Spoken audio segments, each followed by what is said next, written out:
I was 33 years old 5 years ago, and I woke up one bright April morning with severe upper right quadrant abdominal pain that I have never experienced before in my life. The pain was so intense that I had trouble walking. We knocked at the door of our neighbors, who told us that our trouble is just starting. They showed us the way to the nearest hospital and they offered to take care of our daughter. And we didn't understand why the comment was about the trouble. The doctor came after 9.5 hours of waiting and told us that he's going to give me an ultrasound to rule out gallbladder stones. The ultrasound was done, he didn't show any stones, so he advised to stay on a plain diet and to not eat pork and not drink wine, because these would be things that are probably inflaming the pancreas.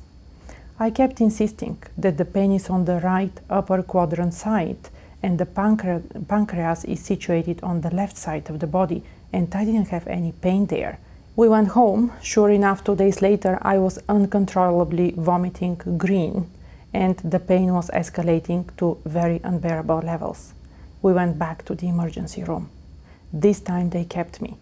They proceeded with an emergency surgery on 15th of April to pull out the gallbladder laparoscopically, and I paid attention that when I came out from the surgery, the other patients that were with me in the room for recovery were able to stand up, to walk around, to move, and to eventually go home with the help of their family members. I could not move. Something was very heavy and pulling in wherever the surgery was on the right upper abdominal side.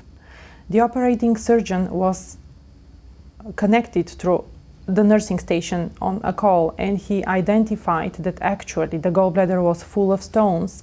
It was open on one side and it was stuck to the liver. The stones were spreading all over the abdomen. My husband begged and advocated for me to stay in hospital so that I can recuperate instead of being sent home immediately the same evening. The operating surgeon indicated that that's not necessary, that he has done the best he could and that complications are not expected, so I would just go home and be discharged on the same day. So the surgeon called early next morning and he wanted to know how I was doing. My husband told him that I'm not doing well. I did not get any sleep because of the severe right upper quadrant pain, and that he doesn't know what to do. The surgeon disclosed to him over the phone that actually when he was pulling the gallbladder was so inflamed that he caused a minor hemorrhage of the liver, but everything should be fine. And he also explained to him that probably that was the reason that I was in so much pain. He prescribed to me some pain medication when he was doing the surgery, so he encouraged my husband that I should take my pain medication and stay home. For 4 consecutive days he was calling. And my husband told him on the 4th day that something is actually majorly wrong and we're planning to go back to the hospital to look for help, despite that he was assuring us that we should not go to the hospital and I should continue taking my pain medication.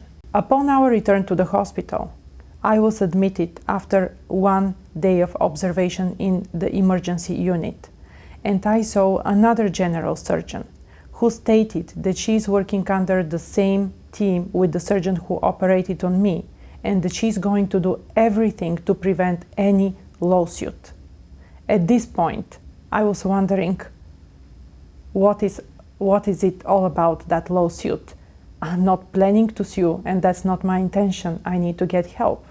She indicated that she's going to perform an emergency liver surgery to open the duct and see whether any remaining stones from the gallbladder are probably causing the trouble. And she mentioned that she will be performing ERCP and she will be performing sphincterectomy, which are 2 procedures to help release any stones that might be caught between the liver and between the cystic duct and the gallbladder. Shortly after, I was discharged from the hospital with a jar of morphine. I was not able to walk and my husband had to hold me, and we asked whether I can have any sort of assistive device to help me walking and standing on my feet because I was not able to do so. We did not get an answer. Quickly enough, after a couple of weeks, I resumed again the green vomit, and the severe pain was escalating to unbearable levels. The morphine was not helping. We saw the gastroenterologist in August. My husband mentioned to him that after 15 years of marriage, he has never seen me in such a weak state. 2 days later, the family doctor called my husband and asked him to immediately go to her office. She mentioned to my husband that she just received the report, and she gave him a copy of it. The report was stating that he has seen me in his office. I'm much better and improved, and he does not need to see me any longer. Meanwhile, we called on a few occasions the initial surgeon, and we wanted to get in contact with him and see whether he can provide any help. He stated that I do not have a surgical issue, I shouldn't bother calling him any longer, and that he cannot be of help. And this is when we felt betrayed, confused, and very bitter, because we did not know where to go for help. We went to another hospital, and this time it was a downtown university reputable hospital where we had the impression, and the family doctor had the impression, that they are top-notch, as she mentioned, for research and for taking care of patients. They switched me to cancer medication for vomit patients that I was supposed to take every second or third hour or every time I was vomiting. And they also told me to take much more morphine every time, as much as I needed, so that it helps with the pain. They mentioned that a surgeon is not going to be called because they don't think that I have a surgical issue but a pain management issue. We went back to the hospital and we told them that we just talked to the Telehealth Ontario, and nurses told us that we shouldn't move out from the hospital. They admitted me. They kept me for 7 days, in which I generously vomited green. I went through all the testing again. It was repeated. And of course, the MRI showed, as per the previous MRI, that everything seems to be fine. My condition deteriorated to a point that I was not able to take a shower, I was not able to dress, I was not able to take care of my family. My husband has almost lost his job at that point from not being able to go to physically work and contribute. My parents from Bulgaria kept calling and saying, "Please come home. We feel you're dying." Our daughter kept holding onto me and saying, "But I need you, mommy, please promise me that you will fight." I could not believe that at the age of 12, our daughter had to mature to a point of advocating for me. My husband bought the tickets to go back to Bulgaria. And the night that he bought the tickets, I wrote my eulogy. And I wrote in my eulogy that I appreciate having my family and my friends in my life, and that I would like to ask my husband to take care of our daughter, and that I very much appreciated the gift of being a mother to my daughter. January 2010, we flew back to Bulgaria, and I was kept in the hospital for a very long time, from end of January 31st, until March 19th. Many doctors, all levels of specialists and all kinds of specialists, were brainstorming every day of what they can do. They rushed me on 19th of March 2010, almost a year later, to the surgery.